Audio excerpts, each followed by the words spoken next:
Hello, friends. Once again, I am with you people here with the news headlines of the newspapers.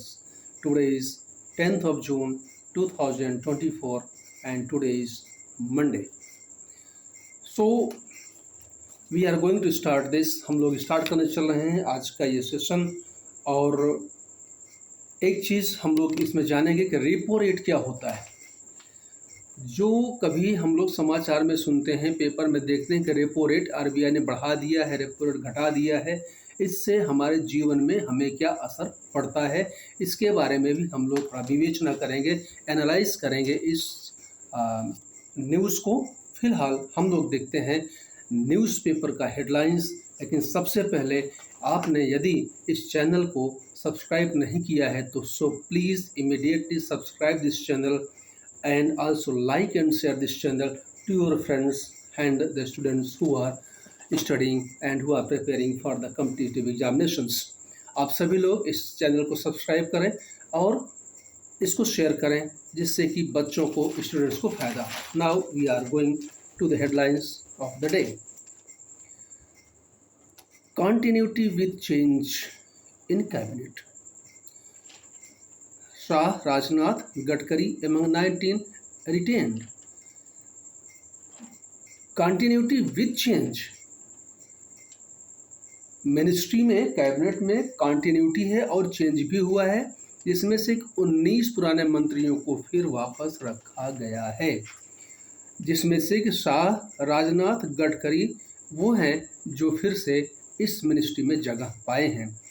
5 MOS with independent charges. 5 जो हैं minister of state हैं जो independent हैं, स्वतंत्र प्रभार के मंत्री हैं। इसमें से 3 from BJP, 1 each from Shiv Sena and RLD. एक शिवसेना से, एक आरएलडी से और 3 बीजेपी से हैं। 7 leaders from neighbourhood attend oath taking ceremony. 7 नेता जो हैं पड़ोस के देशों से आए थे जो इस समारोह का मुख्य अतिथि थे और शामिल हुए थे। Modi India government starts term 3। प्रधानमंत्री मोदी की एनडीए गवर्नमेंट ने तीसरा टर्म शुरू कर दिया है। 30 cabinet post in 72 members union council of ministers. 30 cabinet ministers हैं, सब मिलाकर के स्टेट जो मिनिस्टर्स हैं, स्वतंत्र प्रभार के जो मिनिस्टर्स हैं, राज्य मंत्री, उन सबको लेकर 72 मंत्री शपथ लिए हैं। Shivraj, Khattar, Patil and Nadda are new entrance to cabinet from BJP. BJP की तरफ से शिवराज, खट्टर, पाटिल और नड्डा, इनके नई एंट्री हुई है इस कैबिनेट में। LINCP is first to push back neat cabinet slot, not MOS। LI इनका जो है, NCP जो महाराष्ट्र से आते हैं, इन्होंने कहा कि मुझे कैबिनेट के मंत्री का दर्जा चाहिए, मिनिस्टर ऑफ स्टेट का दर्जा हमें नहीं चाहिए। एरन सन Ram Manohar and Guntur doctor MP R Naidu man in government. एरन से राम मोहन के पुत्र और गुंटूर से डॉक्टर जो MP हुए हैं, ये नायडू की तरफ से गवर्नमेंट में शामिल हुए हैं। JDU की तरफ से cents Karpoori sun Ramnath, ex chief Lalan to counsel, union council. तो जनता दल यूनाइटेड से कर्पूरी ठाकुर के लड़के आए हैं, रामनाथ और ललन, जो पहले भी यूनियन मिनिस्टर रह चुके हैं। After BJD debate, Naveen's aide Pandian says he is existing politics.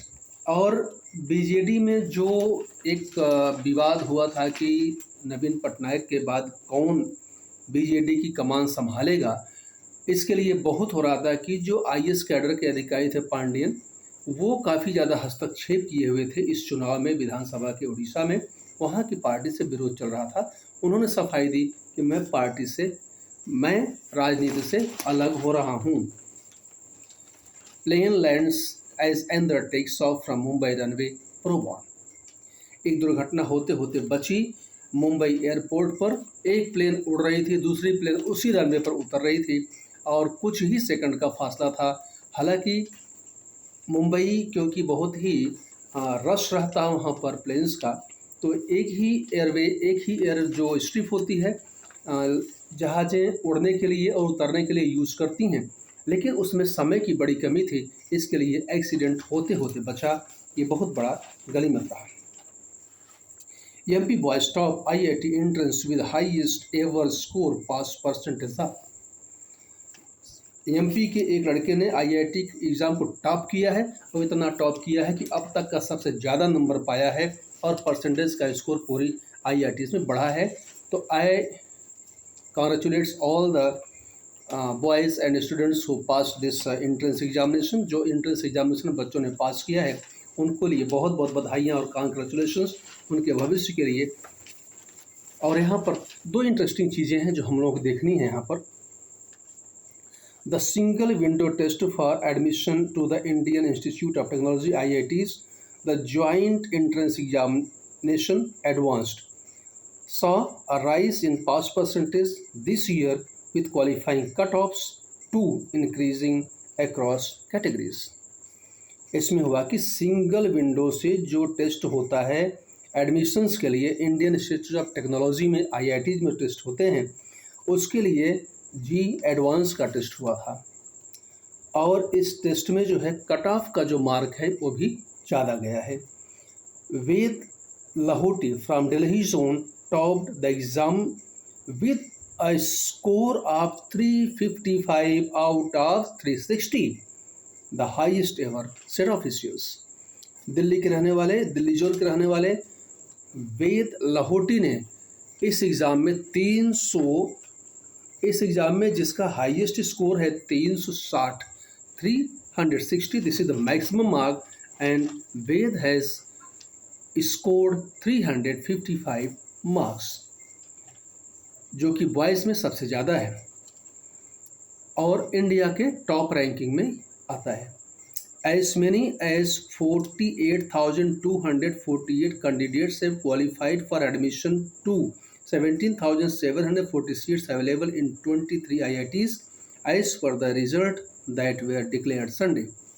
जो संडे को रिजल्ट डिक्लेयर हुआ है उसके अनुसार 48,248 बच्चे पास हुए हैं और ये एडमिशन लेंगे 17,470 सीट्स पर, जो कि 23 यानी 23 IITs में बटा हुआ है। A total of 1,80,200 candidates appeared in the entrance examination held on Monday 26। May 26 को जो एग्ज़ाम हुआ था जिसमें कि 1,80,200 बच्चों ने पार्टिसिपेट किया था। The pass percentage this year that is 26.77%। Last year it had fallen 24.26% from 26.17% in 2022। 2022 में जो पास का परसेंटेज था वो 26.17 था, लेकिन पिछले साल जो हुआ था 23 में उसमें परसेंटेज थोड़ा गिरा हुआ था, 24.26% स्टूडेंट्स पास हुए थे। और जो अब की बार का वो हुआ है एग्जामिनेशन उसमें 26.77% बच्चों ने सफलता पाई है। ये था लड़कों के। लड़कियों में जो है Dwija Patel from IIT Bombay zone topped among female candidates with an overall score of 332। Her all India rank is 7। Dwija Patel इस बच्ची ने IIT जो बॉम्बे जोन की है फीमेल कैंडिडेट में सबसे ज़्यादा नंबर इसका है, इसने टॉप किया है फीमेल कैंडिडेट्स में और इस बच्चे ने स्कोर किया है 332 मार्क्स, जो कि ऑल इंडिया रैंक का 7th है। Patel and overall topper Lahoti had differing strategies. Patel का और ओवरऑल जो टॉपर्स थे लाहौटी का, इन लोगों का जो स्ट्रेटजी था पढ़ने का अलग अलग था। स्ट्रेटजी आप देखते हैं, इसमें बच्चों थोड़ा ध्यान देने की बात है। What is the strategy, how we have to prepare our examinations. Lahoti organized originally from Madhya Pradesh, prepared for the entrance examination at the coaching hub in Kota in Rajasthan. जो बेसिकली आते हैं मध्य प्रदेश से, इन्होंने कोटा में जो कि वहाँ पे एक कोचिंग का हब है वहाँ से इन्होंने कोचिंग की राजस्थान से। A positive pressure combined with healthy competition is necessary to clear an exam like JEE Mains, said Lahoti. Lahoti ने कहा कि देखिए प्रेशर हो, वो कैसा प्रेशर हो, that should be positive pressure, negative pressure नहीं। कई बच्चे आत्महत्या करने लगे, these are the very bad things. उनके माँ बाप की एस्पिरेशंस जो होती हैं, उनके नेबर्स की, उनके रिलेटिव्स की, जो एक सभी की मिली-जुली उनकी एक दबाव होता है उनका, उससे बच्चे परेशान होकर कई बच्चे सुसाइड कर लेते हैं, जो कि बहुत ही दुखद है। और लाहौटी ने कहा कि देखिए प्रेशर हो, वो प्रेशर पॉजिटिव हो। और क्या कहा, कंबाइंड विद हेल्दी कंपटीशन, वो प्रेशर हेल्दी कंपटीशन के साथ में हो, necessary to clear the exams like IIT JEE mains.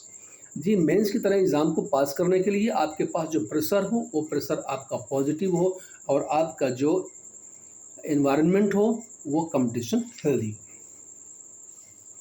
इसी बीच में द्विजा ने किया है, Dwija meanwhile prepared from her home. Dwija ने ये तैयारी अपने घर से की है। घर से करने का उसका रीज़न देखिए इस बच्ची का, shifting to any other place means you will take a while to adjust to the new setup. At home you can just focus studies. Dwija ने कहा कि यदि हम कहीं बाहर जाते हैं पढ़ने के लिए तो हमको उस नए वातावरण में we have to adjust ourselves, but when we are at home, जब हम अपने घर पे ही हैं तो हम एटमॉस्फेयर में ऑलरेडी एडजस्ट हैं। हमको केवल वहाँ पर पढ़ाई पर ध्यान देना अपने, और केवल पढ़ाई करनी है। ये बहुत ही इम्पॉर्टेंट था कि बच्चे किस तरह से बाहर भागते हैं पढ़ाई के लिए। अगर आप तैयारी करना चाहें तो आप घर में भी तैयारी कर सकते हैं। आइए अब हम लोग बढ़ते हैं दूसरी हेडलाइंस पर। और आज के समय में पढ़ाई का प्रेशर बच्चों के ऊपर होना चाहिए, लेकिन वो प्रेशर जो है पॉजिटिव होना चाहिए। ऐसा प्रेशर न हो कि बच्चे परेशान होकर के कुछ उल्टा सोचने लगें, जो कि समाज के लिए, हम लोगों के लिए अच्छा नहीं है। Extremely heavy rainfall over Maharashtra as monsoon arrives early over Mumbai this year. Bombay में इस साल जो है मानसून जल्दी आया है और वहाँ पर बहुत ज़्यादा बरसात महाराष्ट्र में हुई है। इसके बाद BJP Karnataka ally after helping BJP win, Kumaraswamy debuts to cabinet minister. BJP's Brahmin face from UP, Jitin Prasad makes a comeback at center after a decade. Bhajpa के जो ब्राह्मण चेहरे के रूप में उत्तर प्रदेश से आए हैं जितिन प्रसाद, इन्होंने कमबैक किया है फिर सेंटर में लगभग एक दशक के बाद। Another milestone for Suresh Gopi, Karnataka's first BJP MP is minister. Kerala से जो कि एक ही बीजेपी के एमपी चुनकर के आए हैं, मेंबर ऑफ पार्लियामेंट चुनकर के आए हैं, उनको कैबिनेट में जगह मिली है। The message from rural India, ये एडिटोरियल पेज पर है। The new government must bring far reaching changes in agriculture, increase farm incomes, fine tune priorities. इनका कहना है कि गवर्नमेंट जो आई है नई, इसको जो है चेंजेस करने चाहिए कुछ एग्रीकल्चर पर, उनके फार्मर्स की इनकम को बढ़ना चाहिए और एक बढ़िया सा फाइन ट्यून करके जो प्रायोरिटीज़ हैं वहाँ के लिए उसको किसानों को देनी चाहिए। Only 13.6% women were central to poll promises in 2024, but fewer were elected. केवल 13.6% महिलाएं चुन करके आई हैं, कि जो कि इलेक्शन के पहले था कि इनको और बड़ा रोल मिलना चाहिए सेंट्रल पॉलिटिक्स में, जो कि नहीं हुआ और कम संख्या में वोमेन एमपीज जीत करके आई हैं। Moving on from the past, for the new government difficult policy choices facing the country should take precedence over a well rehearsed identity politics. Unity with diversity, ये अलग अलग ऑथर्स का अपना अपना आर्टिकल लिखा हुआ है यहाँ पर। और the election defeat in Hassan, why is resonates beyond one constituency। ये हो गया आपका। अब हम लोग देखते हैं कि what is the repo rate and why this is so talked in the economy। Sticky inflation, why is RBI refusing to cut interest rate. अगर इन्फ्लेशन लगातार जारी रहता है और आरबीआई क्यों कट करती है रेट ऑफ इंटरेस्ट को, ये हम लोग जानते हैं। On Friday the reserve bank of India unveiled it's latest by monthly monetary policy review and for the 8th time in a row, 8 बार लगातार, decided that it would not change the benchmark policy rate, also called the repo rate। लगातार 8 बार 2 महीने का जो एक monthly monetary policy जो review की जाती है, जो दी जाती है आरबीआई की, आरबीआई ने कहा है कि हम अपने जो बेंचमार्क पॉलिसी है, रेट है, उसमें कोई परिवर्तन नहीं करेंगे, यानी रेपो रेट में कोई परिवर्तन नहीं होगा। The repo rate is the interest rate at which the RBI lends money to commercial banks. Repo rate क्या होता है? रेपो रेट वो रेट होता है जिस रेट पर रिजर्व बैंक ऑफ इंडिया और कॉमर्शियल बैंक को लोन देती है, जिससे कि वो कॉमर्शियल बैंक अपने कस्टमर्स को लोन दे सके। Clear? The repo rate is the interest rate at which the RBI lends money to the commercial banks when RBI wants to insensitive economic activities in the broader economy, it reduces repo rate। जब RBI सोचती है कि हमको economy को और broad करना है, economy में जान फूंकनी है, तो आरबीआई क्या करती है कि रेपो रेट को कम कर देती है। यानी जो रेट ऑफ इंटरेस्ट, जो ब्याज की दर से वो बैंकों को पैसा देती है, उस बैंक दर को कम कर देती है, जिससे कि बैंक अपने कस्टमर को जब लोन देते हैं तो वो भी loan come rate of interest पर देते हैं, जिससे कि इकोनॉमी और बूस्ट होती है, लोग पैसा ज़्यादा लेते हैं, खर्च करते हैं, ज़्यादा डेवलपमेंट का काम होता है। Which makes it cheaper for banks to borrow from it and lend onwards to the customer. जैसा हम लोगों ने देखा अभी, when it wants to disincentivise economic activity, it raises the repo rate. और जब सोचती है कि हमको इकोनॉमी के रेट को थोड़ा सा कम करना है, या जो चल रहा है वो ठीक है, उससे ज़्यादा नहीं होना है, या कुछ एक्टिविटीज़ को अर्थव्यवस्था में कम करनी है, तो रेपो रेट को बढ़ा देती है। रेपो रेट बढ़ने से क्या होता है कि लोन लेना कॉस्टली हो जाता है, सब लोग लोन नहीं ले पाते हैं और ये लोन महंगा हो जाता है। Movement in the repo rate thus has a significant impact on the EMIs you pay for your car, home or business loans। Repo rate जो प्रभाव करता है, डालता है, वो जो भी हम लोन लेते हैं, कार पर लोन लिया है, घर पर लोन लिया है, या अपने बिजनेस पर लोन लिया है, तो उसकी जो EMI होती है वो कम और ज़्यादा इसी रेपो रेट से होती रहती है। What is the goal of RBI's monetary policy? Reserve bank of India की मॉनेटरी पॉलिसी का गोल क्या है, एम क्या है, लक्ष्य क्या है, इसको देखते हैं हम लोग जरा सा। The RBI has two goals, 2 goal RBI के पास होते हैं। The primary goal is to maintain price stability in the economy. Simply put, the RBI aims to ensure that price do not fluctuate beyond a reasonable degree. सबसे पहली बात तो ये होती है कि आरबीआई इस चीज़ पर नज़र रखती है कि जो प्राइस है उसके फ्लक्चुएशन को मेंटेन रखा जाए। अगर दाम चीज़ों के बढ़ भी रहे हैं या घट रहे हैं तो उसका फ्लक्चुएशन करने का एक लिमिट हो, उसी लिमिट के अंदर वो ऊपर नीचे होती रहे। This inflation is measured by the retail inflation rate, the rate of price rise that is faced by the average individual customer. अच्छा, जो इन्फ्लेशन रेट होता है, उन इन्फ्लेशन रेट क्या होता है कि जो रिटेल रेट होता है उसी रिटेल रेट पर इन्फ्लेशन माना जाता है। भाई ज़्यादा हुआ, कम हुआ, दाम बढ़ा, दाम घटा, इसी से इन्फ्लेशन बढ़ता घटता है।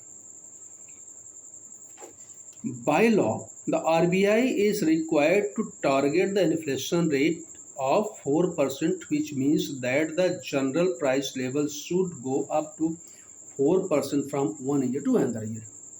होता क्या, आरबीआई का एक नियमतः एक मानक है कि 4% का जो है वो इंक्रीज प्राइसेस में हो सकता है एक साल से दूसरे साल में। एक साल में जो भी प्राइजेस है उसमें 4% का इजाफा दूसरे साल में हो सकता है, होता है। इससे होता क्या है, इस इन्फ्लेशन से, इस दाम को बढ़ने से क्या होता है ये देखना है। Research suggests that this is the sweet spot where producers have an incentive to produce and earn more without being a huge disincentive from customers, for whom inflation reduces purchasing power. इससे होता है 4% के दाम बढ़ने से होता है कि जो इन्वेस्टर्स होते हैं, जो प्रोड्यूसर्स होते हैं, उनकी आय बढ़ती है, उनकी इनकम बढ़ती है और इससे कंज्यूमर्स के, कस्टमर्स के ऊपर भी, उनके जेब पर भी ज़्यादा दबाव नहीं पड़ता है और वो चीज़ों को परचेज करते हैं, चीज़ों का उपभोग करते हैं, जिससे कि कंपनीज को, प्रोड्यूसर्स को भी फ़ायदा होता है। एक तो ये हो गया। दूसरा रीज़न क्या है, दूसरा गोल क्या है आरबीआई का? The secondary goal for RBI is to promote economic growth. और दूसरी चीज़, एक तो ये हो गया इन्फ्लेशन को कंट्रोल रखना, कैसे फ्लक्चुएशन होता है दाम में, और दूसरी चीज़ ये है कि इकोनॉमी का ग्रोथ कैसे हो, अर्थव्यवस्था कैसे बढ़े, ये चीज़ देखने की होती है। Like when the economy needed to recover from the shock of the covid pandemic, जो कोविड का पेंडेमिक हुआ, इसके जो अर्थव्यवस्था एकदम से हताश हो गई थी, उसके बाद उसको उभारने के लिए क्या किया गया? The RBI cut the repo rate to make it easy for consumers and producers alike to borrow money and spend. Covid के पेंडेमिक के बाद क्या हुआ, उस महामारी के बाद क्या हुआ कि ये देखा गया कि इकोनॉमी सुस्त पड़ती जा रही है, तो आरबीआई ने रेपो रेट को कम कर दिया। जब कर्ज सस्ता हो गया तो जितने प्रोड्यूसर्स हैं वो भी अपने कर्ज लेना शुरू कर दिए, कंज्यूमर्स ने कर्ज लेना शुरू किया और उस कर्ज को उन्होंने खर्च करना शुरू किया और उस मनी को लिया और खर्च करना शुरू किया। When inflation soared significantly above the 4% mark, as in the wake of Russian-Ukraine war, the RBI raises the repo rate to reduce the demand for credit-fueled consumption. जब इन्फ्लेशन रेट लगभग 4% हो गया और as the wake of Russia का और Ukraine का जब वार हुआ तो उसमें तेल के दाम बढ़ते गए, पूरी दुनिया से थोड़ा सा इन्फ्लेशन बढ़ा, तो क्या हो, आरबीआई ने तुरंत कट कर दिया। यानी जो आरबीआई का ये रेपो रेट था उसको आरबीआई ने बढ़ा दिया, जिससे कि ज़्यादा लोग खर्चा न कर पाएँ और इकोनॉमिक एक्टिविटी पर थोड़ा सा प्रतिबंध लगे। Higher repo rate also imply it pays more to keep money in the banks instead of spending. तो जब रेपो रेट बढ़ जाता है, रेट ऑफ इंटरेस्ट बढ़ जाता है, तो लोग भी अपना पैसा मार्केट में नहीं चलाते हैं। वो कहते हैं भैया चलो ठीक है, इस पैसे को हम बैंक में ही रखते हैं क्योंकि बैंक अच्छा इंटरेस्ट दे रहा है, तो हम इसको बैंक में रखते हैं और पैसा बाहर नहीं निकालते हैं। इससे जो होता है कि जो फ्लो होता है पैसे का वो इकोनॉमी में रुक जाता है। Why is the RBI not cutting interest rate? RBI rate of interest को कट क्यों नहीं करती है? Currently the retail inflation rate has been coming down closer to the 4% mark. Inflation rate जो है वो डाउन हुआ है, क्लोजर 4% के मार्क पर आया है। In fact it has stayed with in the so called comfort zone. इसको बोलते हैं कंफर्ट जोन, जहाँ पर कि एक कंफर्ट रहता है इकोनॉमी में। वो कंफर्ट जोन होता है जहाँ पे न तो उपभोक्ता परेशान होता है और न ही प्रोड्यूसर परेशान होता है, दोनों को थोड़ा थोड़ा लाभ होता है। उसको बोलते हैं कंफर्ट जोन, जहाँ दोनों कंफर्ट में रहते हैं। Whereas between 2% to 6% since September 2023, and yet the RBI has not changed the repo rate since February 2023. 2023 सितंबर में से लेकर के आरबीआई ने फरवरी 2023 तक रेपो रेट में कोई भी परिवर्तन नहीं किया है।